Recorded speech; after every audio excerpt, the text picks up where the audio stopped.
வானிலை தொடர்பான அண்மை செய்தி. இன்றைய தினம் 9 மாவட்டங்களில் கனமழைக்கு வாய்ப்பு இருப்பதாக வானிலை ஆய்வு மையம் தெரிவித்திருக்கிறது. சேலம், தர்மபுரி, கள்ளக்குறிச்சி, திருவண்ணாமலை, விழுப்புரத்தில் இன்று கனமழை பெய்வதற்கான வாய்ப்பு இருப்பதாகவும், செங்கல்பட்டு, விழுப்புரம், கள்ளக்குறிச்சி, கடலூர் மாவட்டங்களில் நாளைய தினம் கனமழை பெய்வதற்கான சூழல் இருப்பதாகவும் வானிலை ஆய்வு மையம் கணித்திருக்கிறது. அதன்படி தமிழ்நாட்டில் இன்று 9 மாவட்டங்களில் கனமழை பெய்வதற்கான வாய்ப்பு இருப்பதாக சொல்லப்பட்டிருக்கிறது.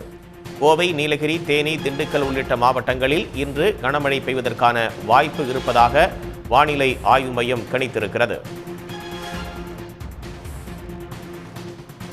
செங்கல்பட்டு, விழுப்புரம், கள்ளக்குறிச்சி, கடலூர் ஆகிய மாவட்டங்களில் நாளைய தினம் கனமழை பெய்வதற்கான சூழல் இருப்பதாகவும், தமிழ்நாட்டில் இன்று 9 மாவட்டங்களில் கனமழைக்கு வாய்ப்பு இருப்பதாகவும் வானிலை ஆய்வு மையம் தெரிவித்திருக்கிறது. நீலகிரி, கோவை, தேனி, திண்டுக்கல் உள்ளிட்ட மாவட்டங்களில் இன்றைய தினம் கனமழைக்கு வாய்ப்பு உள்ளதாக கணிக்கப்பட்டுள்ளது.